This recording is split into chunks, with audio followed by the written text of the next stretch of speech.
Globally, businesses and corporations are faced with challenges that requires fresh thinking on strategy, leadership, and governance to survive. The Anchor is a program designed to help organizations and individuals to be skilled in handling challenges. Join Dr. Osare Emopai, a development economist and a corporate strategist, for this interactive, informative, educative program. It is my pleasure to welcome everyone to today's episode of the Anchor. Today we are going to be discussing ways to achieve food security in Nigeria. Ways to achieve food security in Nigeria. My name is Dr. Osa Emopai. We are going on break and shortly we will return. Are you a small business owner, a trader, a school owner, a federal civil servant, a Lagos or Edo civil servant, a farmer or a farm supply merchant? Do you need a loan or wish to fix your money for a high yield interest? Talk to us today and get your loan in less than 24 hours. Visit our website on www.lapo-nigeria.org or call us on 0813-984-0230. Email info@lapo-nigeria.org. So welcome back to this episode on ways to achieve food security. This is a strategic contribution we want to make to the Nigerian government and to everyone as our contribution on ways to achieve food security in Nigeria. And with me in the studio to discuss these ways are Mr. Ebi Tebepina and then Mrs. Imose Osa Emopai. And welcome you to this show today. Now let me quickly take us through just something I want to get it started. There's something I love about a man called Joseph. There was a problem about food in Canaan. They were looking for corn. And in Canaan, they were looking for corn, and they needed to go to a place to look for corn. There was real shortage. They didn't have food. And they heard that there was food in Egypt. And when they came to Egypt, and they actually found food banks that could take the whole nation and surrounding nation for 7 years. This is what we call strategic grain reserve. And so I call it the Joseph paradigm. The Joseph paradigm. And by grace of God, it's in one of my books, Minimum to Maximum. Actually, a whole chapter of what I call the Joseph paradigm. And so we are now going to be going on to ways to achieve food security. So, Mr. Ebi, looking at what do you see, how do we achieve food security in Nigeria? What are the things we need to do? We need to just give 1, 2, 3. Mrs. Osai Emopai will also add some points onto it. And at the end, I will pull all together, and we can then leave a message for our government and for NGOs and for even the international community on what we believe should be done as partners to ensure there's food security in Nigeria. Thank you, sir. Firstly, peasant farmers should be encouraged to engage in the integrated farming system. What that means is that livestock production and cropping system, a combination of the two. Peasant farmers should be encouraged to be involved in this system of dealing with this issue. Secondly, physical security.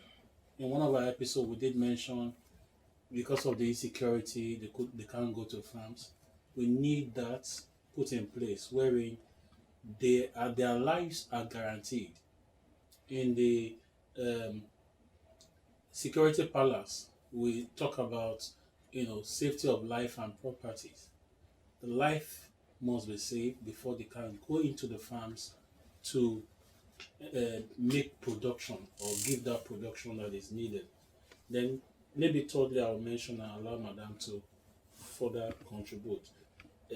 Food funds available for small scale farmers. In one of our episodes, we did mention, NGOs coming in, individuals coming in, government coming in, making that resources available, because without fund they can hardly go far.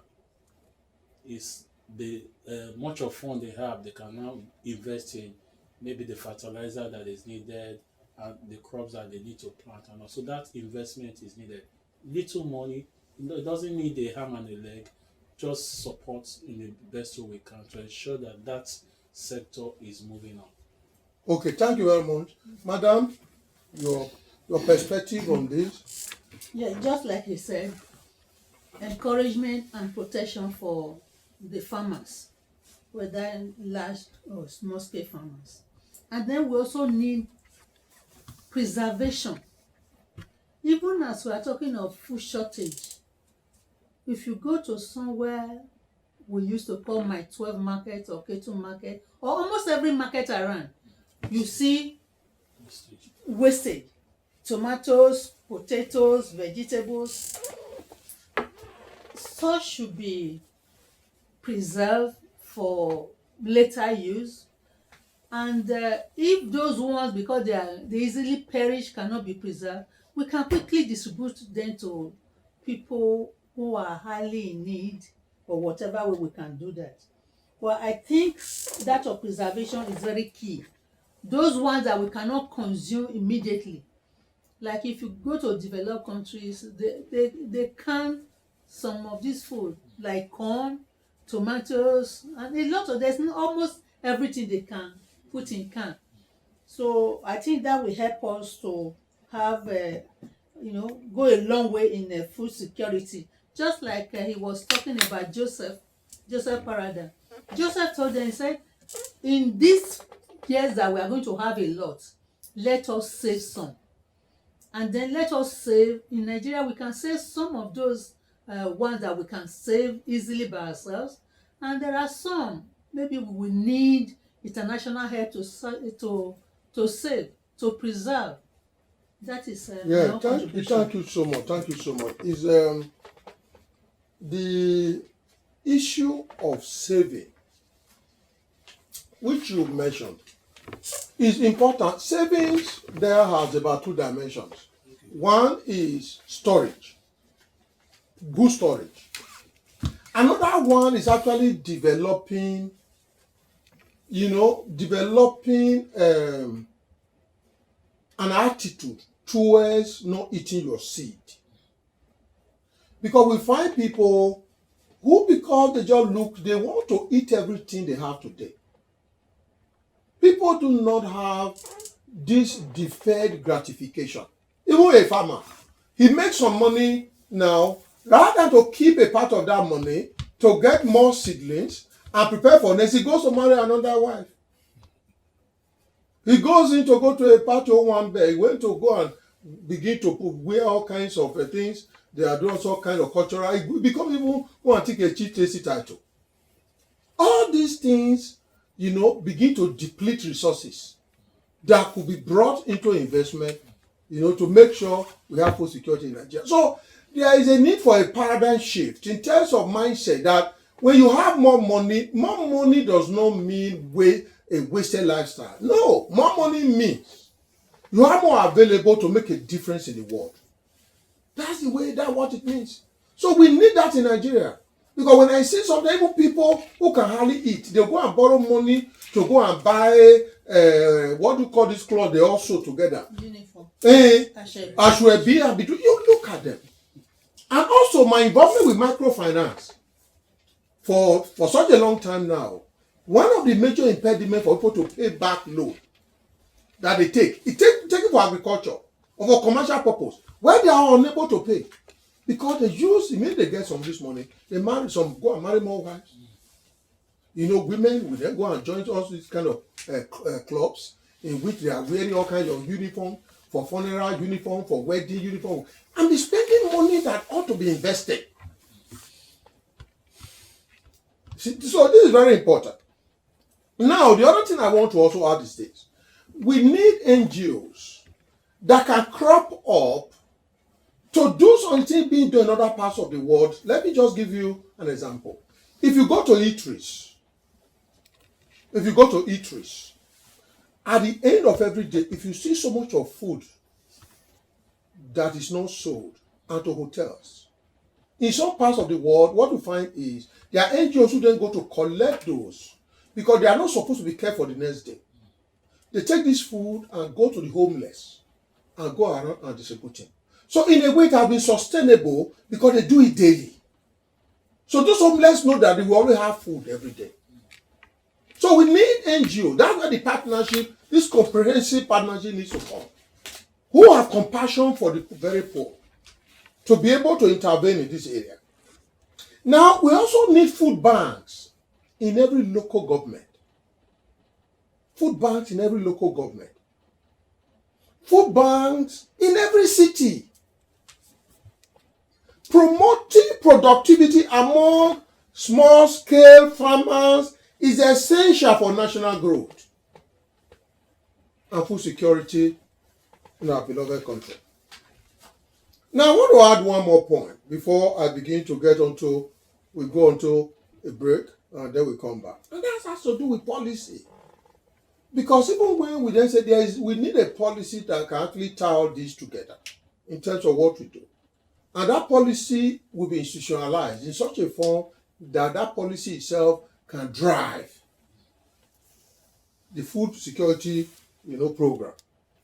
So, the kind of policy on food security that no one in Nigeria should not have at least 2 good nutritious food in a day, with food stamps available to the hungry.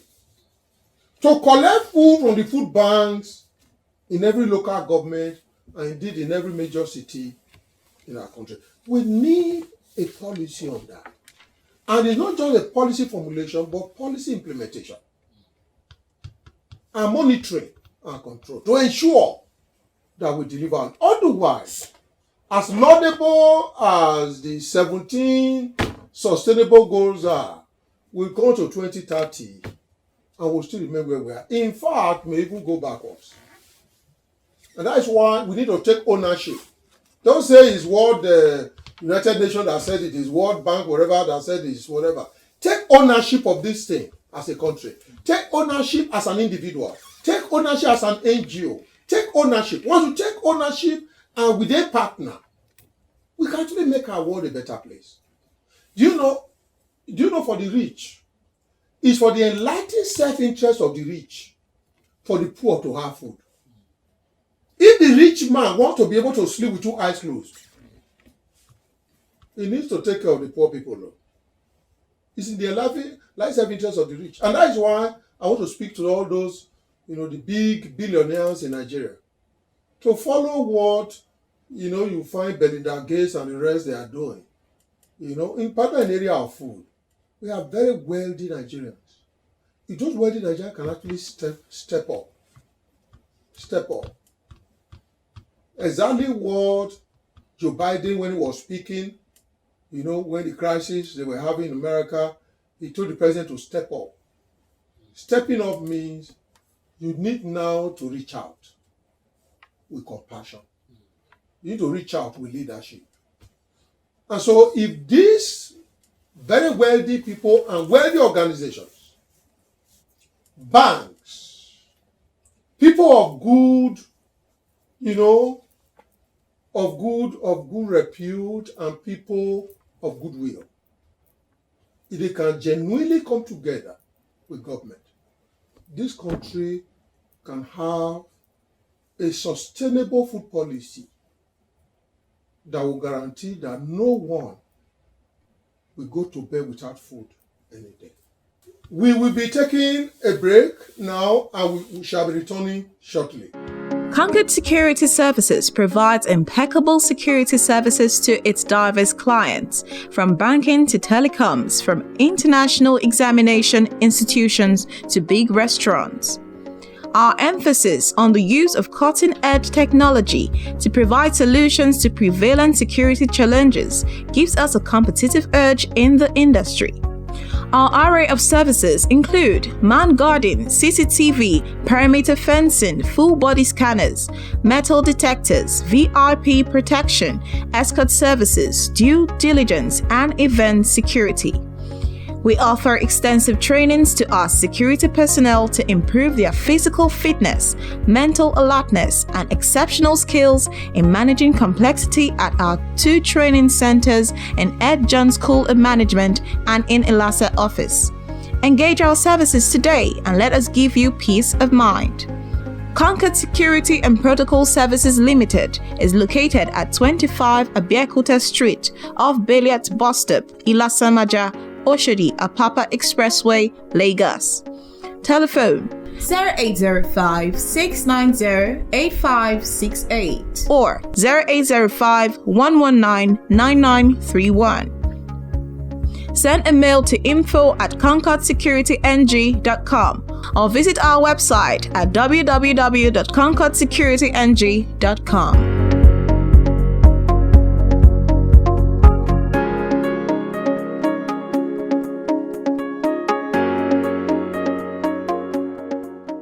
I want to welcome you back to this episode of The Anchor, and we are talking about food security and how to have a foolproof food security in Nigeria. There was the issue of collaboration actually coming together, and I did mention some NGOs that they can actually come up to collect food every evening and then take on to people who are very vulnerable. I wanted to also just give 1 or 2 more examples. Then Mr. Ebi will then make some intervention. Madam will make some intervention, and then we'll bring this into a close today. Number 1, let me just look at this issue of a church. What church can do in terms of this partnership. My church, I pastor. I'm privileged. I'm very honored to pastor within the Foursquare movement. It's called the Lakeview Foursquare Church. For the last 5 years, we'll be providing food. It's about 5 years now, providing food for the needy. And during the COVID lockdown, at least about 10,000 people, estimated around 10,000 people, actually benefited from food being given. Now, that is a part of the partnership. We should not leave everything to government. We should not leave everything to United Nations, at the local level. So, want to encourage all faith-based organizations, whether you are Muslim, you are Hindu, even if you do not have faith, if you are an atheist, just the humanity in us, that we are all on this earth and we are here for a time. We should be able to share with each other. So, and that's the spirit in which I'm calling on well-meaning people to join what Lakeview is doing and what some other organizations are doing to actually help in this.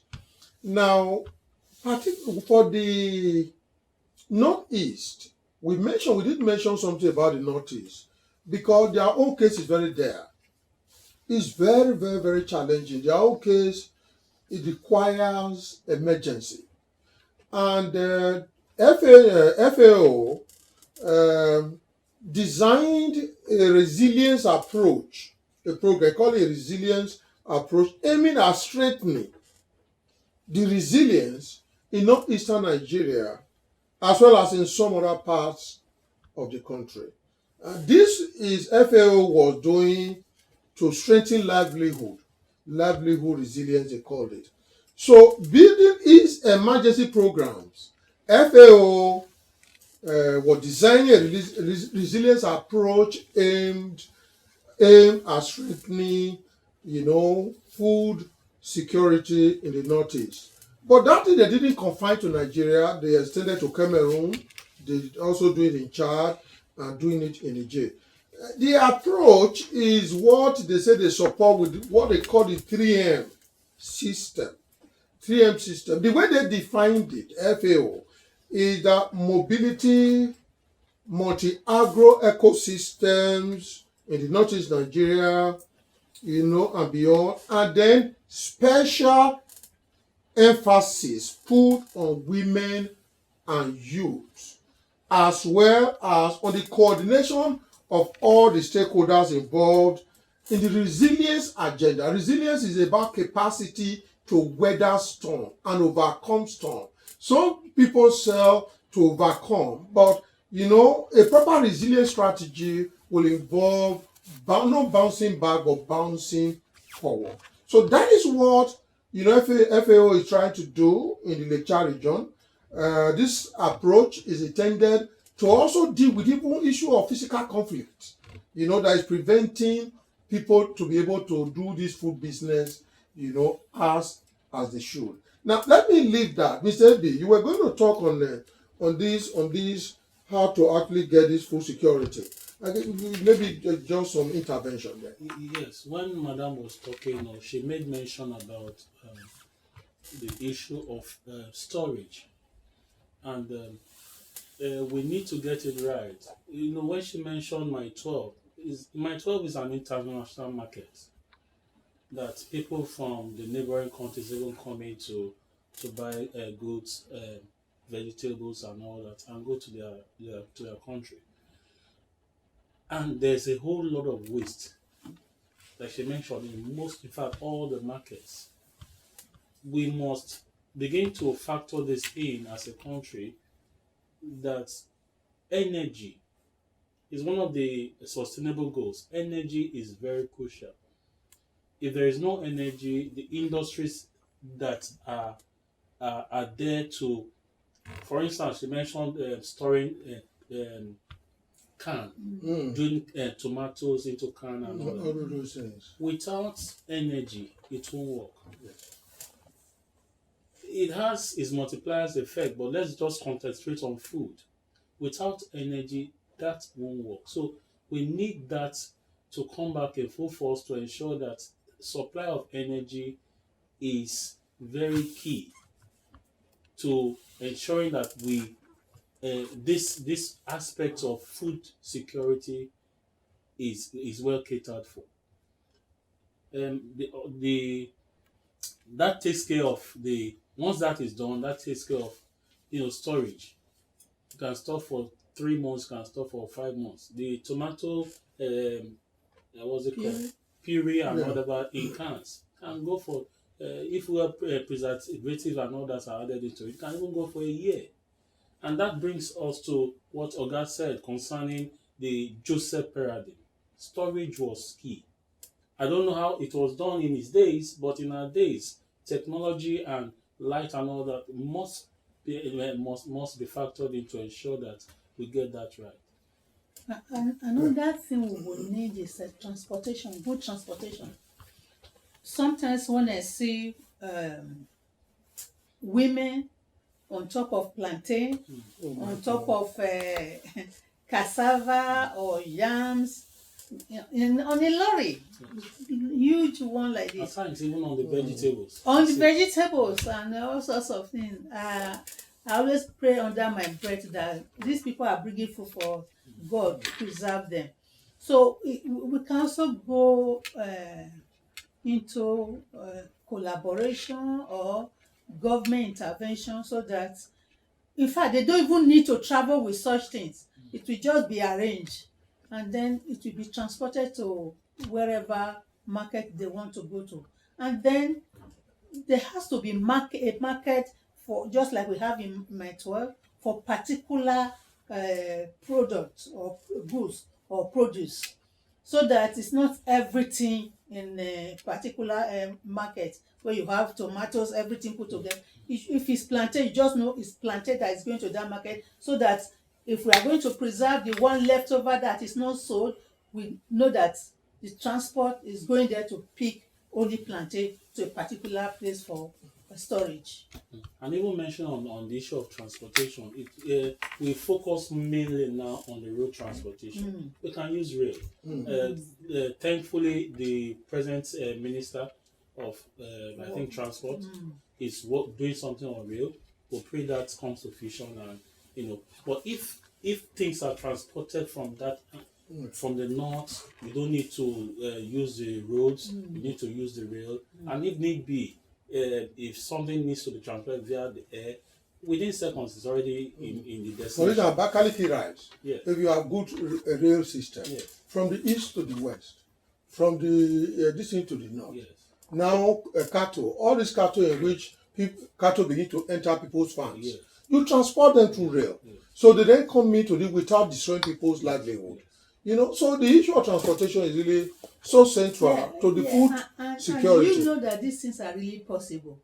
There's a market in United Kingdom. Every Thursday they bring ugu from Nigeria to UK. Every Thursday. Yeah. They bring in ugu, and they even bring this pear, ube. So I usually will go and buy ube there. And I say, they're able to bring it because they said they fly these things in. They fly in flowers from Kenya every day.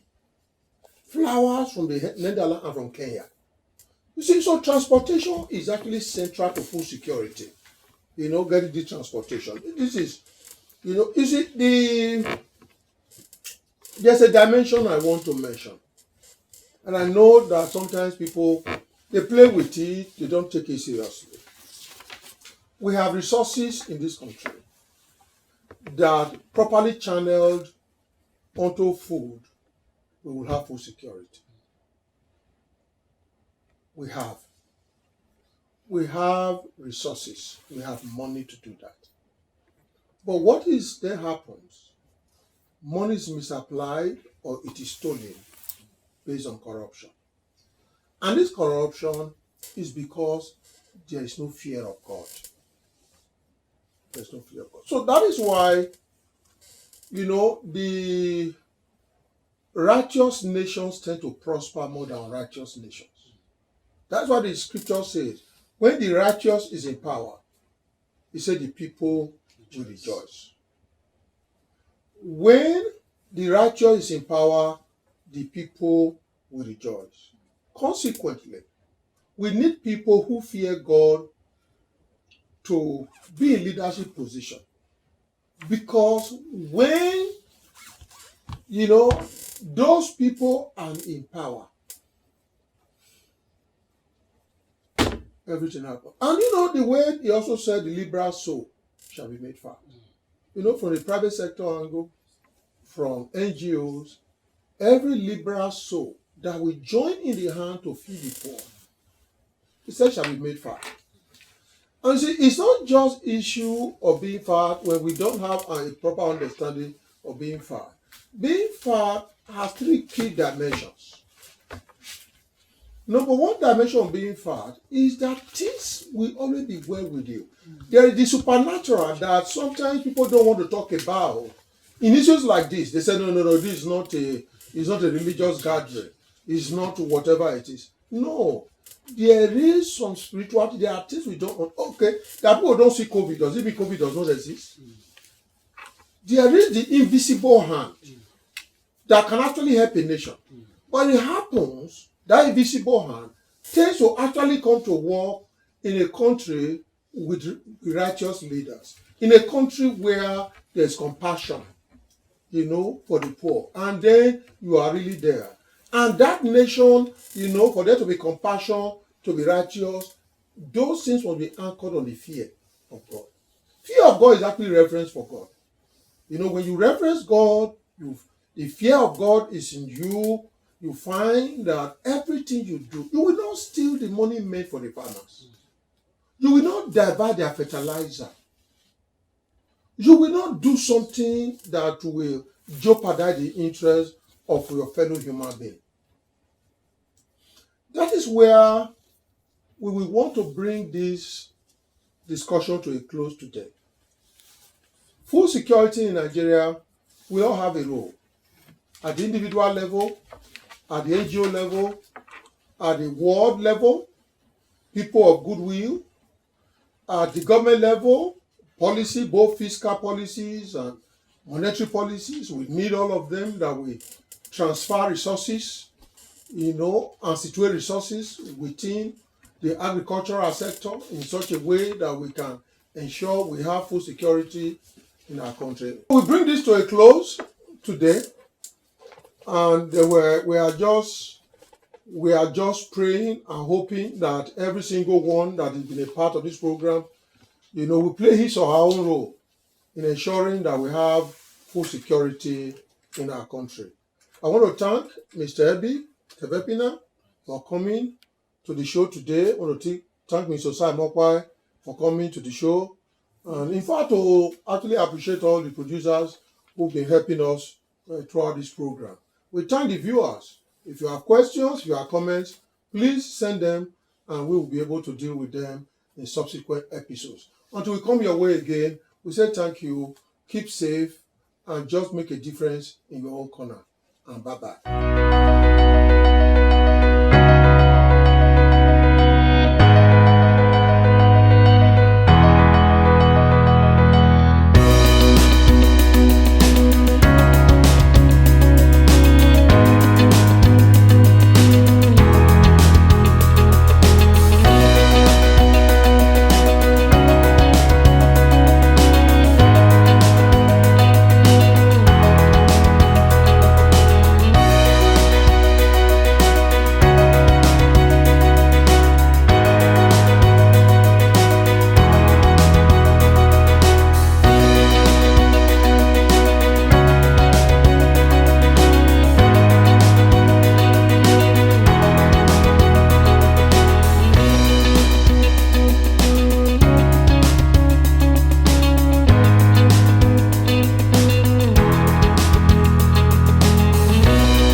Mindshare Communications Limited is a world-class marketing, communications, and branding consultancy firm located in Lagos State, Nigeria.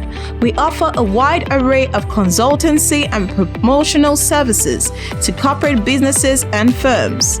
Our services include strategic marketing activities, public relations, advertising, social media management, digital marketing, web development, brand development, marketing activation, strategic branding, market intelligence activities, and telecoms, ranging from CUG management to airtime vending. Call Mindshare Communications today to help you achieve your goals. For further information, please contact Abiola on 0807 739 0974. Send a mail to info@mindsharelimited.com or visit our website at www.mindsharelimited.com. Address 184A Kaduna Road, Crystal Estate, and Mowadofi Estate, Lagos.